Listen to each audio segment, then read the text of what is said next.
Assalamualaikum warahmatullahi wabarakatuh. Perkenalkan, nama saya Tegar Mustaqim dari kelas 12 MIPA 3. Di sini saya akan mempresentasikan mengenai praktikum pengaruh mikroorganisme terhadap bahan makanan. Di sini, makanan hasil fermentasi yang saya gunakan adalah kimchi. Kimchi adalah makanan tradisional Korea, yaitu salah satu jenis asinan sayur hasil fermentasi yang diberi bumbu pedas. Setelah digarami dan dicuci, sayuran dicampur dengan bumbu yang terbuat dari kecap ikan, bawang putih, bawang bombay, buah pir, dan bubuk cabai merah. Sayuran yang paling umum dibuat kimchi adalah sawi putih dan lobak. Di zaman dahulu, kimchi diucapkan sebagai chimchae yang berarti sayuran yang direndam. Selanjutnya, berdasarkan latar belakang, pengolahan bahan pangan secara tradisional sudah dikenal sejak dahulu. Salah satu cara pengolahan yang dilakukan adalah dengan fermentasi. Fermentasi telah lama digunakan dan merupakan salah satu cara pemrosesan dan bentuk pengawetan makanan tertua. Fermentasi merupakan cara untuk memproduksi berbagai produk yang menggunakan mikroba melalui aktivitas metabolisme. Fermentasi dapat terjadi karena adanya aktivitas mikroba pada substrat organik yang sesuai. Terjadinya fermentasi dapat menyebabkan perubahan sifat bahan pangan akibat pemecahan kandungan bahan pangan tersebut, sehingga memungkinkan makanan lebih bergizi, lebih mudah dicerna, lebih aman, dan lebih memberikan rasa yang lebih baik dan memberikan tekstur tertentu pada produk pangan. Fermentasi juga merupakan suatu cara yang efektif dengan biaya rendah untuk mengawetkan, menjaga kualitas dan keamanan makanan. Berikutnya yaitu rumusan masalah. Yang pertama, untuk mengetahui apakah ada pengaruh mikroorganisme terhadap bahan makanan kimchi. Yang kedua, untuk mengetahui manfaat kimchi bagi kesehatan. Selanjutnya, hipotesis. Hipotesis 0. Tidak adanya pengaruh mikroorganisme terhadap bahan makanan kimchi. Hipotesis 1. Adanya pengaruh mikroorganisme terhadap bahan makanan kimchi. Tujuan yaitu yang pertama, mengetahui proses pembuatan kimchi secara sederhana. Yang kedua, mengetahui fungsi masing-masing bahan yang ditambah. Berikut ini adalah langkah-langkah dari proses pembuatan kimchi. Baik, berikut adalah bahan yang saya gunakan untuk membuat kimchi. Di sini ada tepung ketan putih, bawang putih, bawang bombay, buah pir, lobak, sawi putih, dan bawang daun.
selanjutnya yaitu analisis dan pembahasan.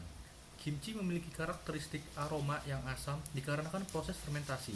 Untuk menghindari bau asam tersebut, maka tutup rapat toples sehingga tidak ada gas yang bisa keluar. Tanda proses fermentasi itu berhasil adalah munculnya gelembung udara atau gas yang sangat banyak di dalam kimchi. Tampak terlihat jika menggunakan toples yang tembus pandang. Dari hasil data yang didapatkan bahwa warna pada kimchi yaitu coklat dan rasa pada kimchi asam dan pedas. Sedangkan untuk aroma pada kimchi yang tercium adalah bawang putih dan bawang bombay. Proses fermentasi ini berlangsung selama 3 hari. Pada pembuatan kimchi ini ada yang berhasil dan yang tidak berhasil. Kimchi yang saya buat dengan proses fermentasi ini berhasil dikarenakan sesuai dengan prosedur kerja, yaitu disimpan dalam kulkas sehingga kimchi yang dihasilkan tidak busuk. Yang terakhir yaitu kesimpulan. Dari praktikum pembuatan kimchi ini, praktikan mengetahui proses pembuatan kimchi dengan cara yang sederhana. Kimchi dibuat dari berbagai jenis sayuran sehingga mengandung kadar serat makanan yang tinggi, namun rendah kalori. Sebagian besar kimchi dibuat dari sayuran seperti bawang bombay, bawang putih, dan cabai yang baik untuk kesehatan. Dalam proses pembuatan kimchi, produk fermentasi yang dihasilkan berupa asam laktat. Namun terdapat produk metabolik yang lain diantaranya fruktosa, manitol, polisakarida, dan lain-lain. Serta penambahan bumbu-bumbu pelengkap akan menambah cita rasa dan tekstur yang kompleks. Adapun beberapa bakteri asam laktat yang berperan dalam fermentasi kimchi ini adalah Leuconostoc mesenteroides, Leuconostoc kimchi, Leuconostoc citrem, Lactobacillus plantarum. Bakteri asam laktat tersebut memberikan rasa yang khas dalam proses pembuatan kimchi. Sekian dari saya, kurang lebihnya mohon maaf. Terima kasih. Wassalamualaikum warahmatullahi wabarakatuh.